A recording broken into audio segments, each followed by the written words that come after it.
Déjà, je veux remercier le festival de m'avoir invité, de me permettre de découvrir autant de films en une semaine.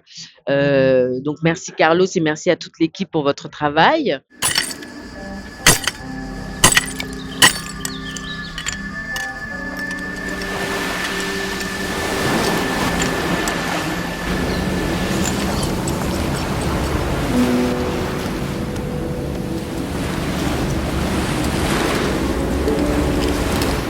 Je l'ai redécouvert là sur grand écran évidemment parce que je l'avais vu sur mon ordinateur et ça m'a beaucoup impressionnée. En fait, j'ai été impressionnée par l'image en pellicule. Déjà, c'est rare, c'est de moins en moins utilisé. J'ai trouvé ça très beau et j'ai trouvé que c'était joli de raconter cette sorte de fable entre ces trois femmes, cette rencontre qui est douce, qui est pas dans le voyeurisme. Les scènes d'amour sont assez sobres finalement.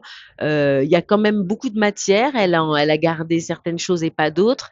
L'idée, c'est que ça devienne un long métrage et j'aimerais beaucoup qu'on arrive à aller jusqu'au bout parce qu'elle raconte un trio amoureux qui se passe bien. Vertige de sensations. Pourquoi? Comment? Quand? Et quand à nouveau? Quand on a tourné, c'est chaque matin, elle nous disait un petit peu l'humeur de la scène qu'elle voulait tourner. Donc il y avait pas d'écriture proprement dit de scénario sous les yeux, mais elle savait exactement l'histoire qu'elle voulait raconter et j'étais d'accord avec cette histoire et je la trouvais très belle.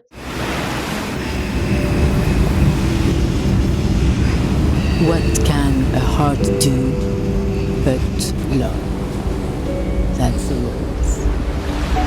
Qu'on devrait se laisser plus de liberté dans les choix qu'on a de nos vies privées et que personne n'appartient à personne. Et c'est ça, je trouve, parfois qui rend la vie difficile quand on a de la jalousie, comme ça, de la possession.